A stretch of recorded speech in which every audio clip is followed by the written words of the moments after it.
told you that the leader the world needs most in the age of AI is already inside you, waiting to be awakened. So let's wake up to the new reality. Let's wake up the superconscious giant that is asleep within you. Hello, my friends. I am Dr. Adil Dalal, your host of A Superconscious Leader. I have worked with leaders across 5 continents and 25 different industries, and I've discovered something profound. In this age of disruption, our greatest turning point isn't technology, it is assessing our deepest human wisdom. Let me explain. Your conscious mind, it's choppy surface of the ocean, reactive, disturbed by every email and crisis. But deep below lies your superconscious stillness, clarity, infinite wisdom, where purpose will speak louder than fear. Vision rises above chaos, and you lead from your highest self. Here's what matters. Teams will not follow strategies. They will follow energy. They trust the leader who are anchored, awake, and aligned. AI can process data but cannot offer wisdom. It cannot provide purpose. It cannot feel the heartbeat of humanity. That privilege belongs to us humans. I've lived through fierce storms and I'm still standing. Optimism has become my superpower. It showed me that every human being carries a brilliance or just waiting to be awakened. So this show helps you access yours with practical tools you can use today to rediscover that you are more than you can ever imagine. Welcome to A Superconscious Leader. Remember, in the age of AI, you don't need to be superhuman. You just need to be superconscious.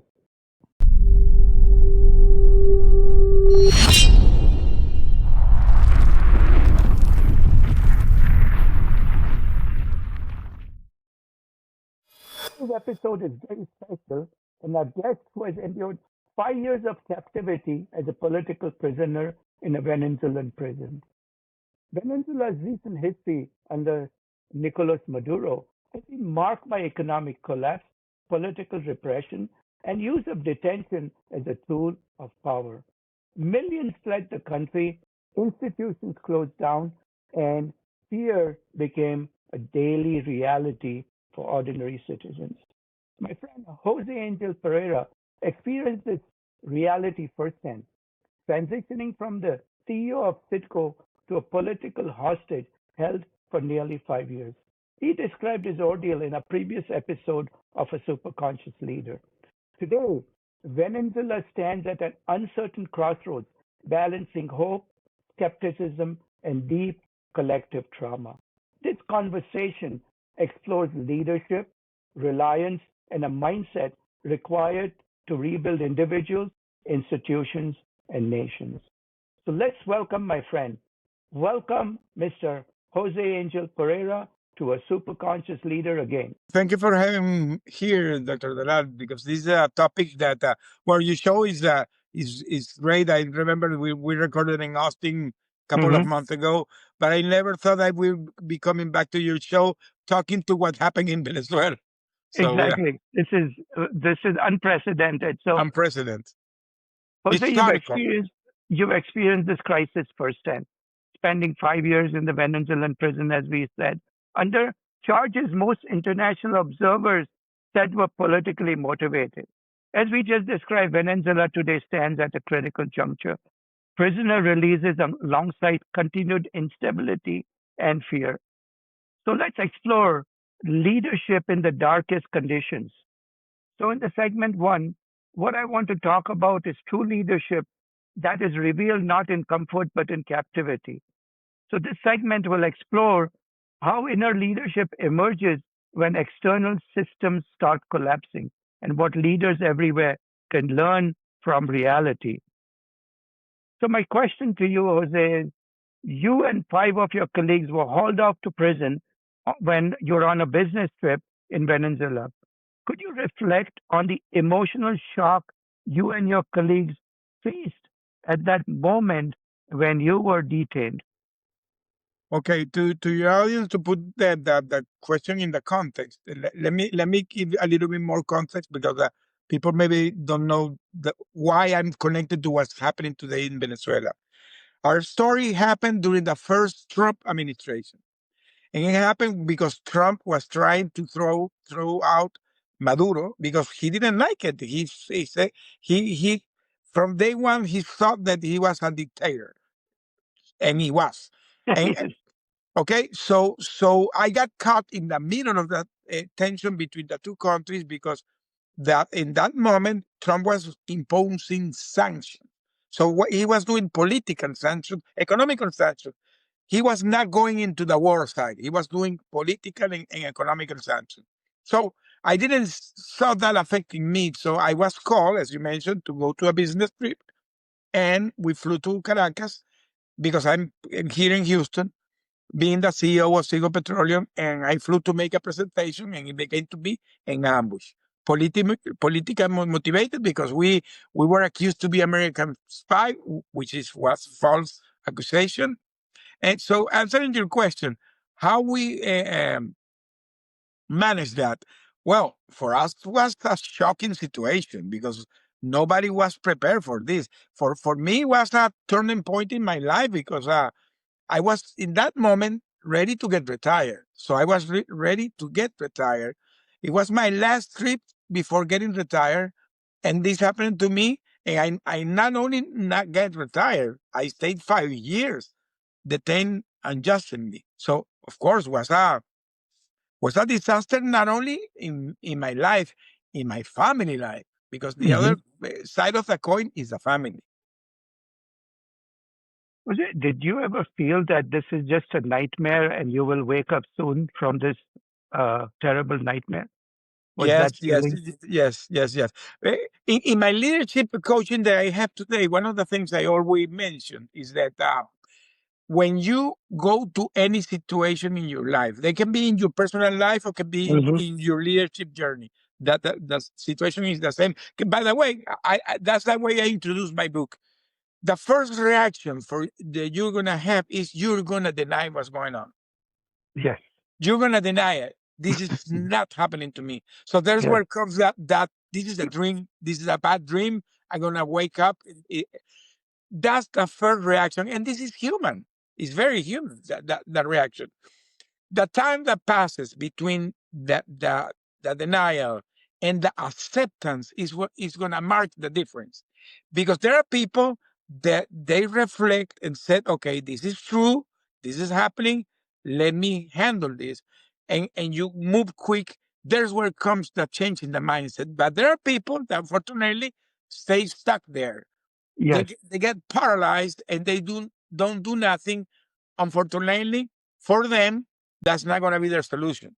So that Yeah. that makes the difference. Very true. So, Jose, how long did it take you and maybe your colleagues to really that reality to sink in that you are truly a political prisoner and you're not going to get out of this? Well, our situation was really very complicated, because we were first thing that happened, that since day one we were separated, so I Hmm. didn't have contact with them. Okay, got it. But the first couple of weeks, I don't know, maybe 10 to 2 weeks, 10 days to 2 weeks. We were in the process that they begin to do the pre-trial. So we I were conducted to the trial room. By the way, when I saw in the news Maduro going to the trial room Yes, with handcuff, with the guard with the mask and with the armored truck, that was yeah, exactly what this guy did to yeah, me. to you I guys. remember the first day I did. The first day that we were sent to the trial in Venezuela, there is a big building where all the courts are in that building. A Right. lot, massive. It's big. Well, they to go there, they block all the roads of the city. They put a lot of cars and motorcycles and tons of people, and we were walking. I felt like the Chapo Guzman walking to his trial because they treated like we were like a, I don't know, like a terrorist. Yeah. Of course, this was part of the show that they were doing. Correct. Correct.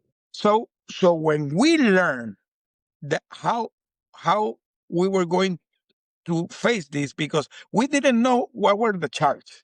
So look how we knew what was going on. We were in the waiting room to go to the court, and we didn't know, no Right. clue what was going on. And there was a handyman doing something in a wall. And I that guy see. had a newspaper in the back of his pant. And the guy saw us and said, if you want, read a paper. And I opened the newspaper, and the breaking news was 6 American executives was taken accused to be American spy. Wow. That was Wow. before entering into the court. So My when I God. came to the judge, I said, "Oh, this is serious. This is really serious." So there is where I begin to think, "Oh, this is because at that time, those 2 weeks, I was Right. thinking, no, we're gonna solve this. This is a mistake. This is something wrong. We're gonna solve it." When we saw that news, we said, "Okay, this is more serious than I thought." Wow. What an experience. I cannot believe, this seems so surreal to us. So, Jose, inside the prison, what leadership behavior separated those who were mentally strong versus those who mentally collapsed from, this pressure which you guys were facing? What Well, was that one leadership quality? this morning I attended a virtual event with a group of coaches of Cleveland that they have with me. And I was talking about leadership under pressure, because Hmm. this world has a lot of pressure. And really, one of the most important things when you're in a leadership position is try how to manage the situation, how to manage the stress in the situation. And one of the most important things that a leader has to do is never lose the calm and the focusness. So, because when you're calm and you're focused, no matter what's going on, you can see the things with more clarity. Yes. And you can begin to identify the things that you can control and the things that you cannot control. And this Sure. is key in a leadership position, because when you have a clear understanding, the thing that you can control and the thing that you cannot control, that reduce your anxiety Yeah. and reduce your expectation. Correct. So you try to concentrate in the thing you can control, and the thing that you cannot control is that you're not going to take care. You can monitor it, but you cannot influence them. Got it. So because it is insane. You try to influence something that is not under your control. And let me tell you, that was what happened in our captivity. That because when after 1 year that I stayed in solitary confinement, when we Hmm. were moved to be the 6 together after 1 year. So the first time that we were put together in a same room, there were a lot of brains there. We were all top executives of the company. So there was a lot of debate how to handle things, and we wanted to influence the decision that our family was going to take. Go to talk with talk with the congressman, do this, send this letter. We didn't have no way to control that. What was ridiculous? We were wasting our time on that. So when we realized that that was not under our control, Right. we said, okay, we're going to leave this to our family. They will take care of Okay. that. And we concentrate in what? In take care of ourselves, our mental, our physical, and our spiritual health. That we could control. So that we concentrate in that. So if you mirror that in any situation, that's what you have to do. Very true. Concentrate on the things you can control. And that will reduce your anxiety. Yes. It will reduce your stress. It will make the things unfold better. Very true. This is really important advice for all our, listeners because, that feeling of control is so important. And, the other one is hope, keeping that hope alive. And no matter what, you know, Of course, uh, as a friend, the way that it evolved in our case, well, you have mentioned my story several times that after a couple of months, my wife flew to Venezuela. I could yeah, have a talking with her, and I realized that the government was having a deep involvement, trying to bring us back. We heard about the negotiation, all that was happening, and that began to give us hope.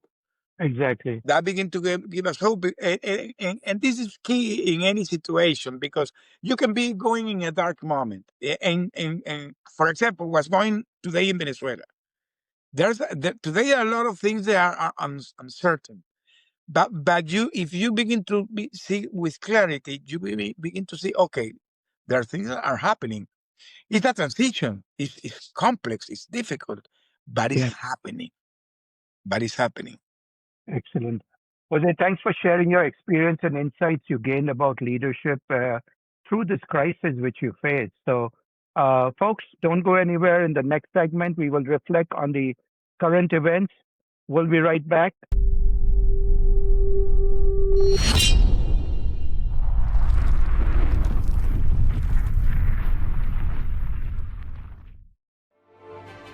Stay tuned. We'll be right back. Imagine partnering with a firm that fuses lean precision with AI foresight, turning every process into a profit engine built on the foundation of operational excellence. Hi, I am Dr. Adil Dalal, founder and CEO of Pinnacle Process Solutions. For 20 years, we have empowered over 9,500 leaders across 25 industries and 5 continents and delivered savings from $1 million to $39 million via rapid transformations using AI, digital tools, lean, agile, and Six Sigma technologies. Through our award-winning workshops, lean AI frameworks, and human-centric coaching, we elevate culture, eliminate waste, and ignite sustainable operational excellence.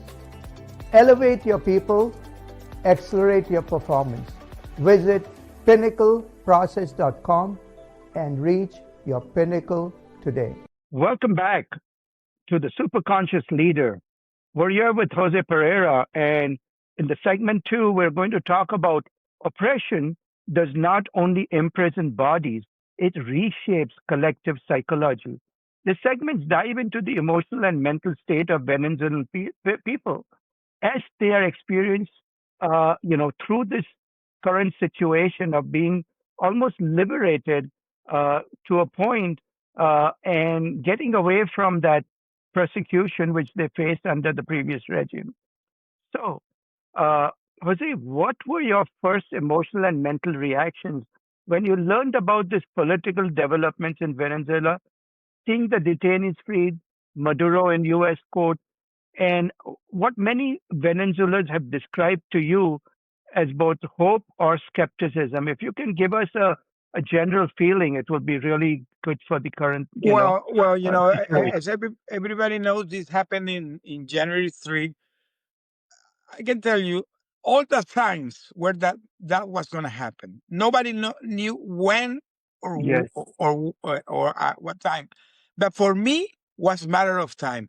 But the Venezuelans have gone through so many things during these more than 25 years, because the people don't understand the things that the Venezuelans are gone through. Now, Venezuela is all over the news today, but Venezuela has had this situation decades. Decades trying to take out this guy, doing elections, march, vigils, everything, dialogue, everything that normal society can do to try to have a better outcome. Nothing worked. So Yeah. for me, I was very clear that the only way that this regime was taken out was the way Trump did it. There was no other way. Here today in the U.S. and Europe, are a lot of debate that this was legal, that you invaded a country. My friend, that's not what the Venezuelan. That's no opinion of the Venezuelan.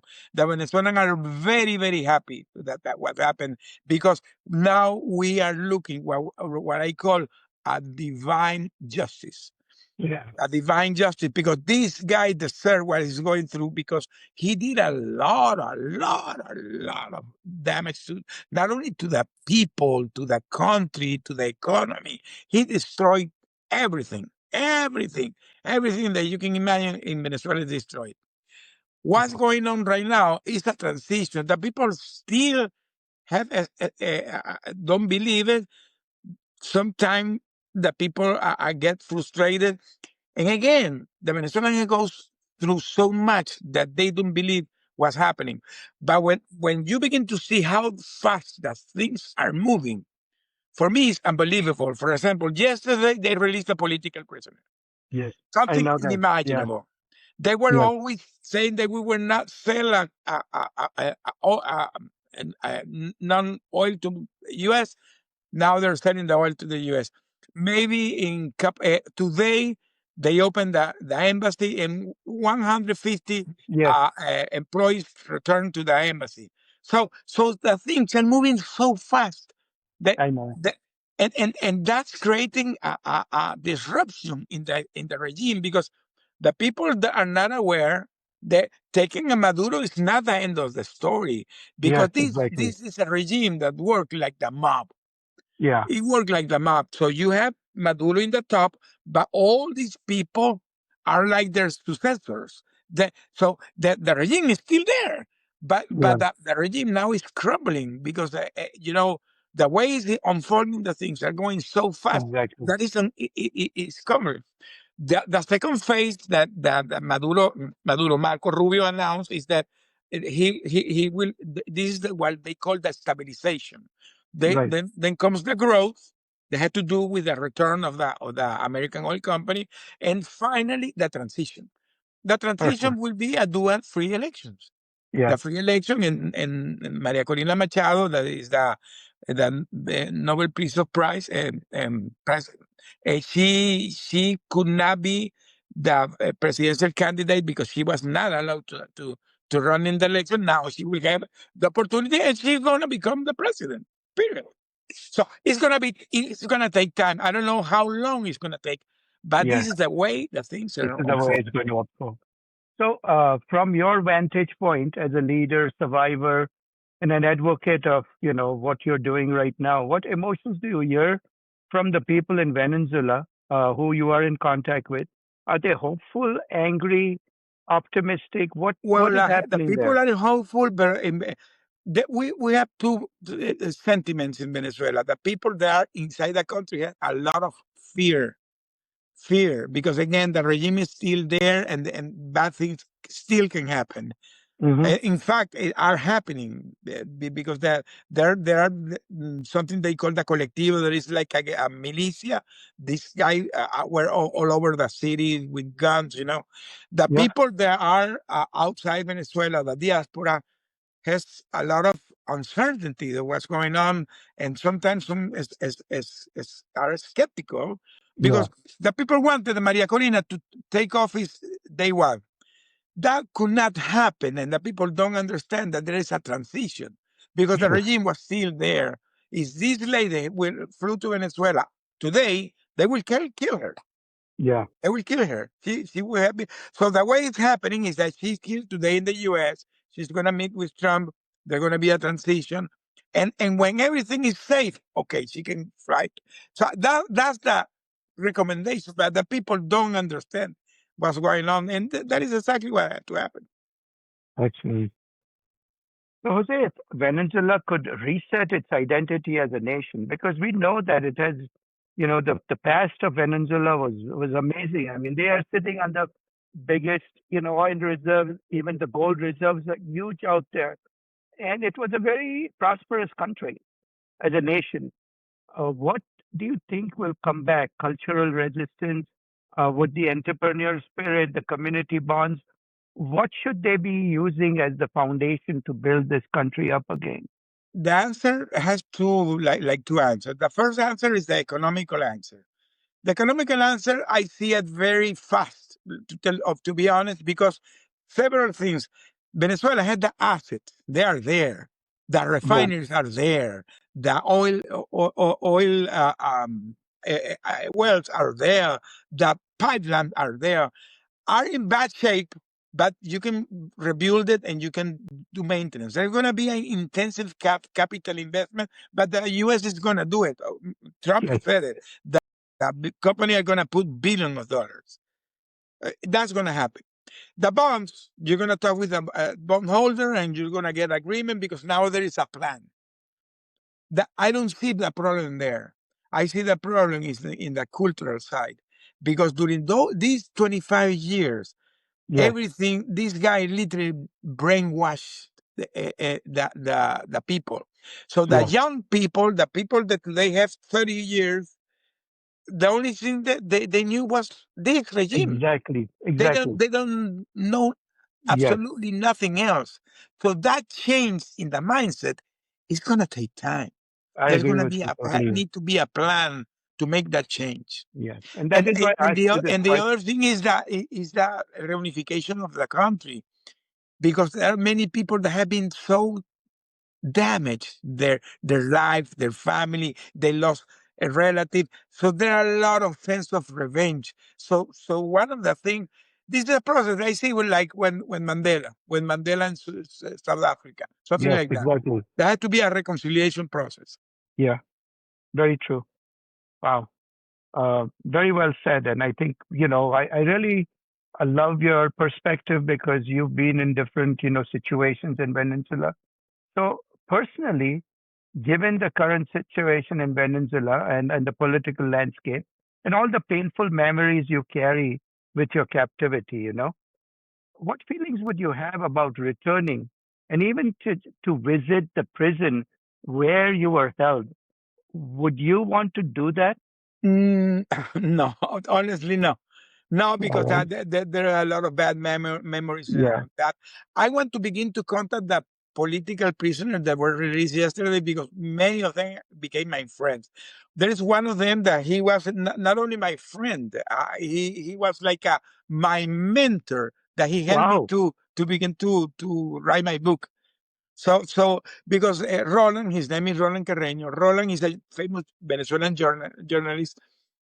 He had a medical condition, and I suffered a heart attack. So that the doctor recommended that we did morning walks. So every morning they took me from the cell, and also him, and there was like a parking lot, and we were allowed to have a 1 hour walking there. So I walk every morning, 6:30, 7 a.m. And where the helicoid is, this is like a mountain. In the morning, it's very breezy, so you can feel the breeze. So we were walking and trying to fix the country, dreaming how we will fix the country. Yeah. And he was giving me ideas to write my book. When I decided to put the name From Hero to Villain, was because of him.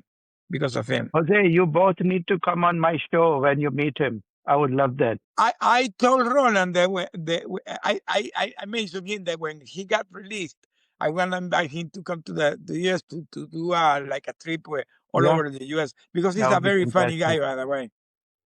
That would be fantastic. So, Jose, thank you for providing a deeper insight into such historical events that are unfolding currently. So, folks, when we return, we'll explore Venezuela's political and social systems and find out what really went wrong. What can we learn from Venezuela as a case study? So please don't go anywhere. We'll be right back with a super conscious leader.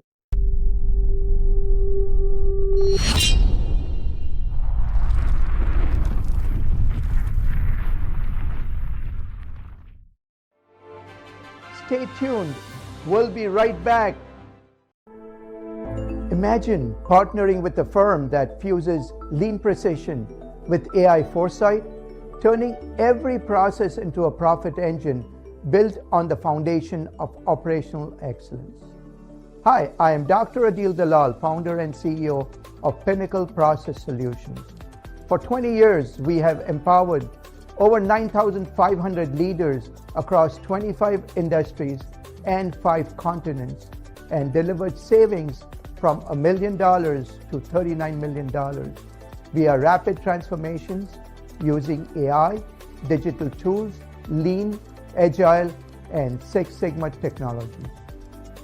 Through our award-winning workshops, Lean AI frameworks, and human-centric coaching, we elevate culture, eliminate waste, and ignite sustainable operational excellence. Elevate your people, accelerate your performance. Visit pinnacleprocess.com and reach your pinnacle today. Welcome back to A Superconscious Leader. In the West, socialism is often associated with fairness and compassion, while capitalism is seen as harsh or unequal. Jose, you've lived through both systems, first as a business leader, then under state control regime. I want to explore what young people should learn from that contrast. Living under capitalism and then under socialism, how did each system change the way people behaved, especially around effort, responsibility, and honesty? In Okay, that's Venezuela, what disappeared first? Was money, freedom, or hope disappeared? And why is it important for young people to understand this?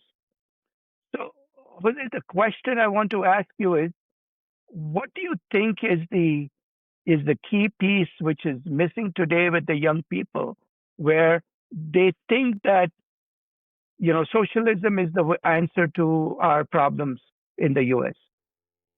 okay. That's a good question because to your audience that doesn't know me, I'm a fourth generation of oil workers in Venezuela because my Wow. granddad, my dad, me, and my son.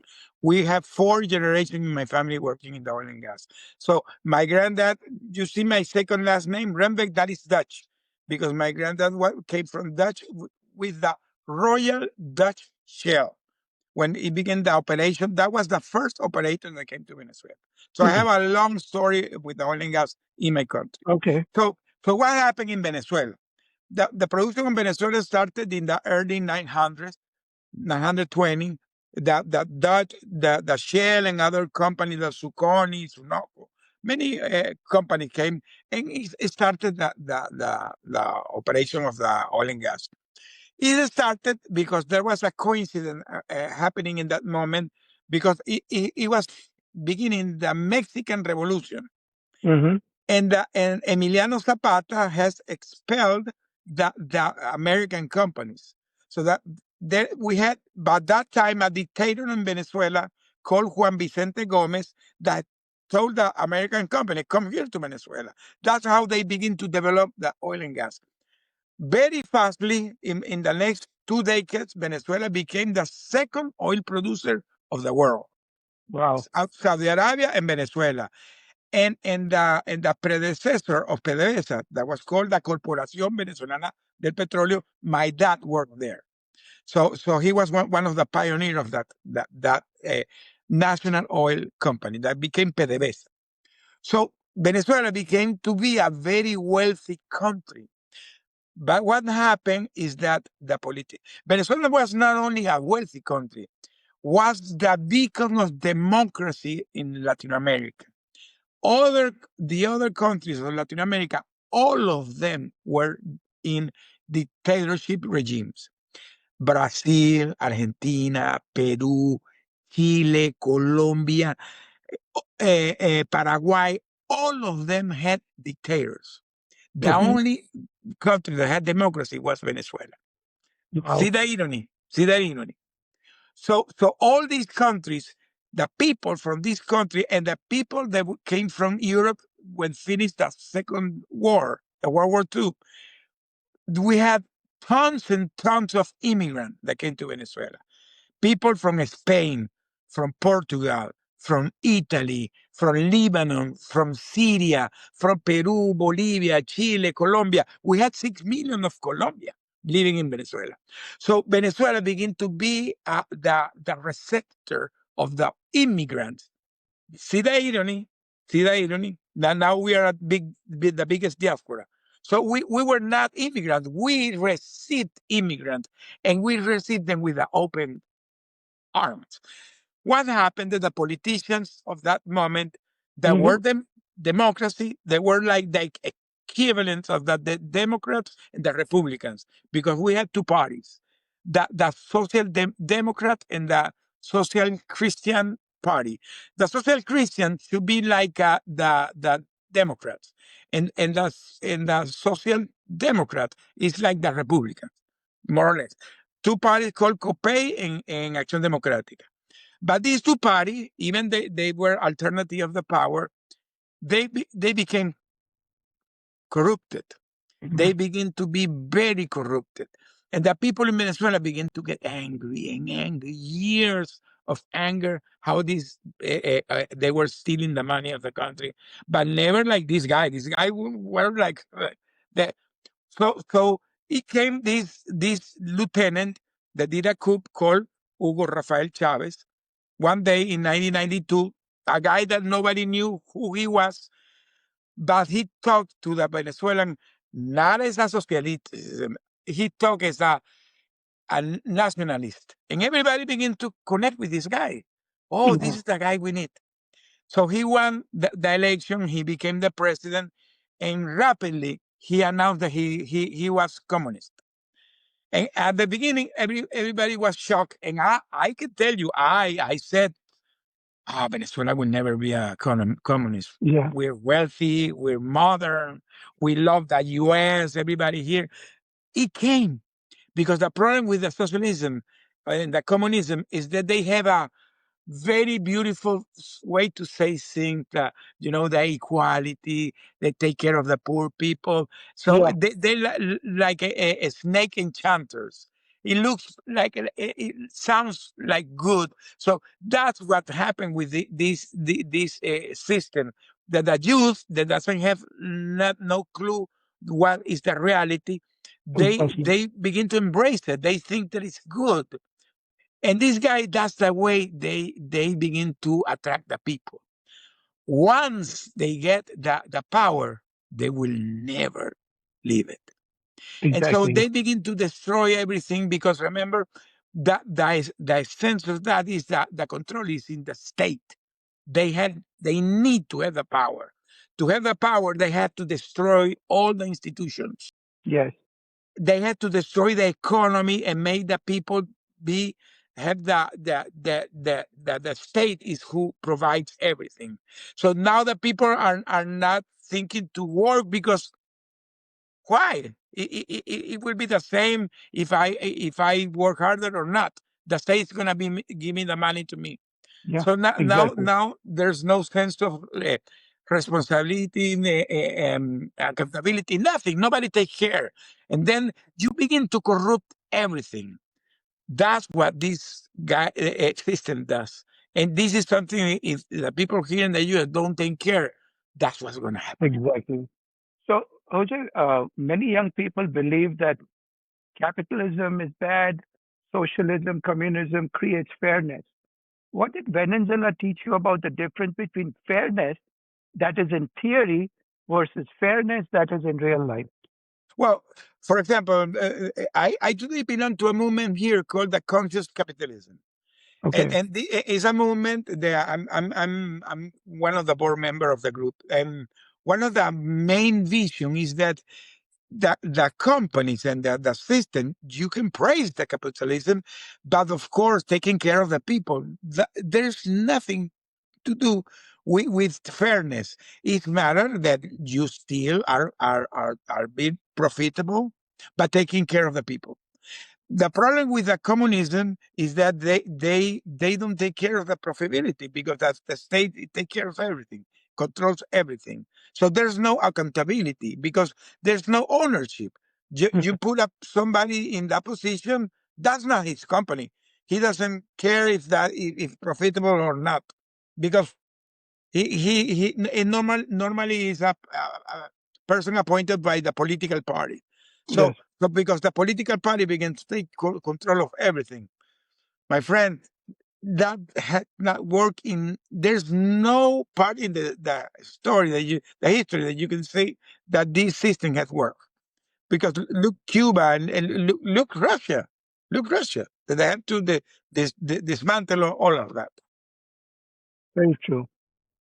So, if you were to give young leaders one simple rule for choosing or shaping any system, what should they never be willing to give up in their life?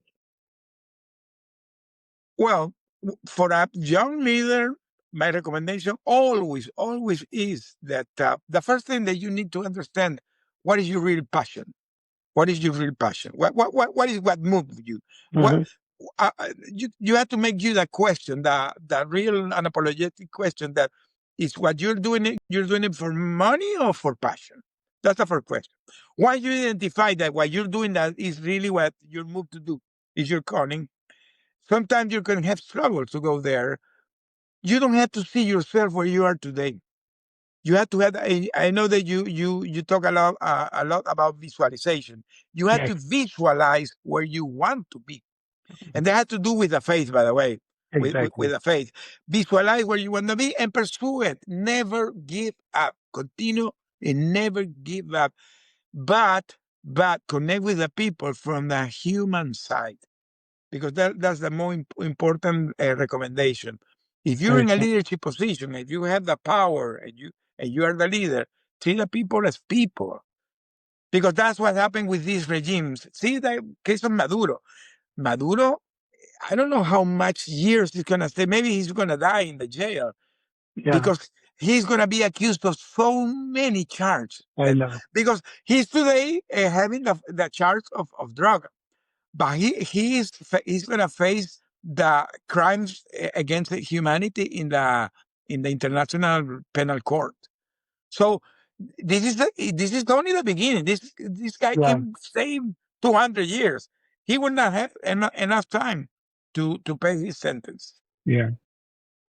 Wow, this is coming firsthand from you, and I think this is a great lesson for our young leaders to understand what reality is, and what the the fake media and everything which has been telling you about socialism and communism. Yes, there are both systems can fail. Capitalism can fail too, but understand Venezuela is a case study, and we have the professor here, Jose Angel Pereira, who has just explained firsthand, living through this story of how Venezuela reminds us that systems shape behavior and behavior will shape destiny. So, for this next generation, the challenge is not to choose ideas that just sound good, but systems that protect freedom, dignity, and responsibility. So, Mhm. folks, when we come back, we are going to close it out with exactly what Jose talked about, the visualization of an ideal Venezuela. Don't go anywhere. We'll be back with a fantastic segment.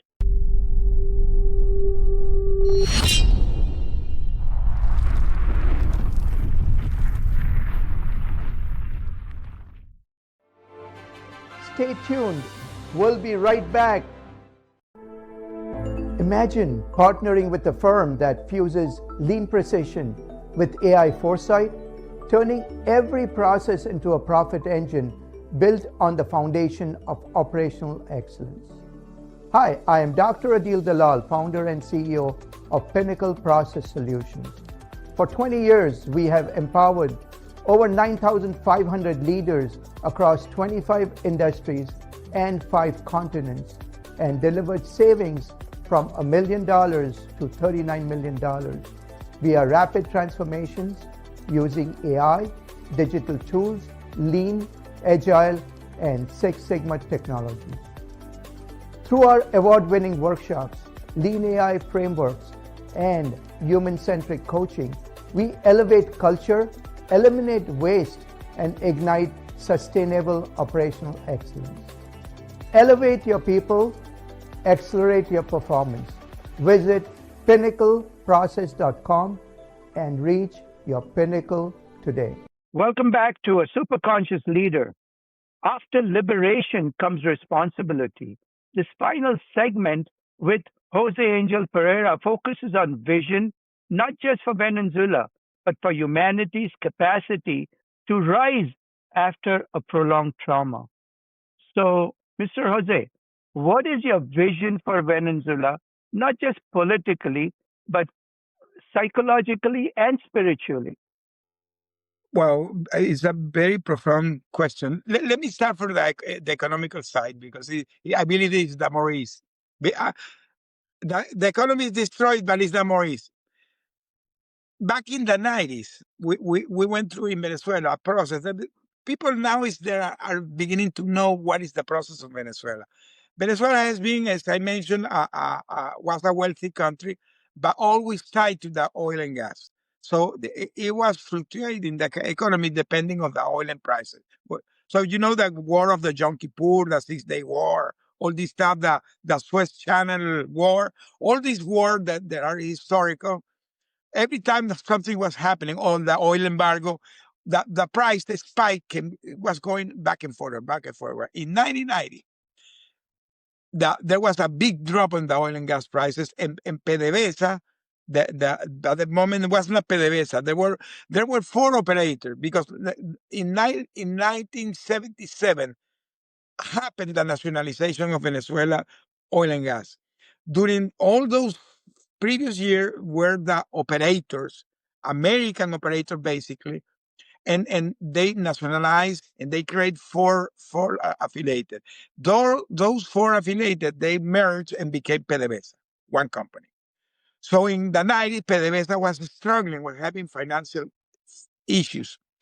The board of PDVSA at that moment was very wise, but very intelligent people, very strategic people. They said this is the moment to revert the nationalization. And they created something that was called the Apertura Petrolera, the oil opening. There was a privatization. What happened? That they did big bidding of all the production from downstream, midstream, and upstream. And they divided the oil field in areas, and they bid by blocks. Okay. And there's where the moment where all these international companies came back to Venezuela. There's the moment with that ExxonMobil, ConocoPhillips, Chevron, Statoil, Total, CNPC, Teikoku, all the major companies came to Venezuela. All of them, I was there. I can tell you because I was there. I was one of the officers that handled that situation. I envision that we're coming to Apertura 2, Apertura Parte 2, the second part, because it's going to happen. Yeah. And it's going to happen fast because Trump already mentioned it, that the American company are going to return. Yeah. During that time, the spike of the economy of Venezuela was amazing. Was one of the worthy moments of Venezuela. Because what happened? The American company came and bought billions of dollars. They created new technology, new installation, new asset, and they increased the oil production with new technology. The Venezuelans were there. They paid for the capacitation, the training of the people, and they paid the people international salaries. The people became with a lot of wealth. Chavez destroyed that. He came back and nationalized again. Yeah. That process are gonna come back again. So the economy, that's the way I envision. It's gonna come back, and now it's gonna be even brighter because now we don't have only oil. Now they discovered there are a lot of gold and a lot of coltan. Exactly. A lot of coltan. The Lot of coltan gold that is they there. used for the semiconductors. So there. And Maria Corina has said that she wants to become Venezuela the energy hub of Latin America. And I truly believe it.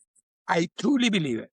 So that is going to happen because the American company and with the way Trump is doing this, it's going to be a process, okay? And the people in Venezuela want that back because the people have the knowledge, have the capacity. They are all over the world. They're going to return to the country, and this is going to happen. Yeah. The problem is not that. The problem I see it is in the cultural side, the behavior side. That's going to be the one, the spiritual side, because believe me, the people that doesn't know, but Venezuela used to be a very Catholic country. Yes. And it came the Cuban with all this witchcraft and babalaos and all these strange religions. We need to go back to our spirituality. And let me tell you, Maria Corina always mentioned that. He said that this is a spiritual battle. What we're suffering, we're going through a spiritual battle. So the cultural and the spiritual side Yes, is gonna take time. totally agree with It's you. gonna take time. Excellent. Yeah, I totally agree with you. So, Jose, before we start fixing the country externally, there is something to be fixed within the people as a coach, as a leader. What is that element we will need to start building within the people so that they can start building the nation up again? As I mentioned you, I see a process similar that when Mandela took South Africa. Had to be a reconciliation process. There is a lot of, because Chavez, Chavez and Maduro, they did it. It was very strategic. They divided the country. Yeah. They divided between opposition and Chavista. We're not opposition. We're enemies. So they transform the opposition in enemies.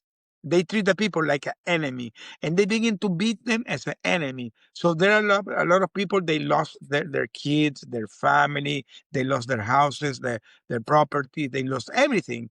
So there are a lot of bitterness. There Yes. are a lot of sense of revenge. Somebody has to channelize that Yes. feelings and try to do a reconciliation in the country. I think that is key in this moment. Totally agree with you. Very, very important for us to do that. Um, so, at this point, what message do you want to send to every Venezuelan inside and outside the country? What should they be hearing from you right now? That transition began. It would take time because this is not easy, and the people are really impatient, and I understand that. You had 25 years suffering. That we have 8 million of Venezuelan, the biggest diaspora of the world. 8 million of Venezuelan, something that we were not used to it because we were not immigrants. Mm-hmm. So the people were forced to go outside the country, and the paradox is that we were the receptor of immigration with open arms, and now we go to other countries that they don't like us. They don't like us, and we receive these people to years. I had a lot of friends that are from Portugal, Spain, Italy. My cousins are all of them are from Italy, and every Venezuelan has a Lebanese or a Syrian friend. They were part of our community because they integrated very, very, very easy to our country. And now these people want to come back. So they Mm-hmm. want to come back fast. They want the Maria Corina to take the power now, Yeah. and we want to go back tomorrow. It's not going to happen that way. It's going to be a Yeah. process. I It's don't gonna know how much it's going to take, but it's going to be the process. My only message is you need to believe that is happening. Maria Corina talked 2 days ago, and she said, "Trust me, the Yeah. things are coming. They're coming." Yeah. So she's asking the people to trust her. Yeah. And she is a true leader. Yeah. She's a true leader.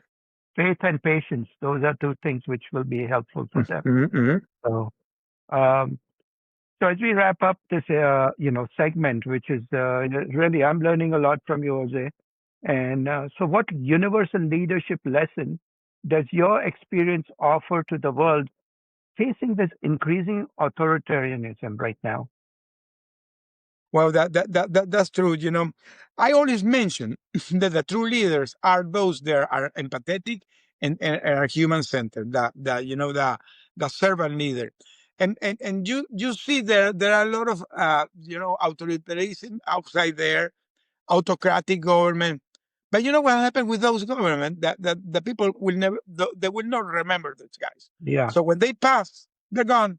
But if you Yeah. have a leader that is a servant leader that serves the people, this is the people. They are This is the the ones who leader will that be people will remembered. remember. If not, see Gandhi, see Jesus, see Mandela, how they acted and how the people remember them. Because that's the leadership that the people will follow and will remember, and they will leave a legacy. Very much agree with you. Okay. So, very final question, very important question, Jose. Just think very clearly about this, okay? You have been interviewed by many great interviewers.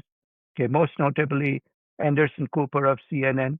Okay, I like him, but would you agree that if I told you that this interview was mucho better than Anderson's interview? Yeah, the context, of course. I did an interview with Anderson 1 month after I came back. I was, I have gone through a lot during these 3 years, so I Yeah, kind of very well much prepared than when I did with Anderson. I'm gonna call him to do a second round, by the way, so I can have a second round of interview. We will be different in this moment. yeah. But this is much better, right? Oh, of course, yeah. Okay. Okay, folks. Uh, as we close this amazing segment with my friend Jose Pereira, let's find out how you can find him. So, Jose, if people want to get in touch with you, how would they find you, please? I have my webpage called joseconnect.com. joseconnect.com. Okay. You can find anything related to me there because you can go there from there to my landing page of my speaking program. I do conference. You can find my books from hero to villain. That by the way, I launched the second edition very recently, and I already launched the audiobook. So now the Wonderful. audiobook is in English and in Spanish. There is a link in my webpage. You can Excellent. find there that I am today a TV host, and also I have a podcast, and I have my coaching program too. And you can find my YouTube channel where I have a lot of tutorials where I talk about leadership and resilience, and I have my own newsletter. So I have a lot of my platform today. Everything is related to leadership, resilience, and faith. Faith. Excellent. And my friends, please follow Jose. He has real life experience and he has a heart of gold, really trying to help people in the right way. And I hope you run for office someday in Venezuela if you can. I don't know if No, no, you'll no, be no, able no, to. no, no. But I will I vote for never, I I don't know if never, I can vote I don't for have you, the but I spirit of a would. politician. I But can be you an would be a advisor, great yes. An asset. advisor, yes. You would be a great asset to the country. So, folks, Jose's story reminds us that freedom is first an inner state. Nations fall when fear governs consciousness, and they rise when courage, clarity, and responsibility returns. So, to every listener out here and my audience, leadership is not about control, it is about conscience. So, until next time, stay awake, stay grounded, and lead from your highest self. This is Dr. Adil Dalal, and this has been a super conscious leader. Remember, in the age of AI, you do not need to be superhuman. You just need to be super conscious.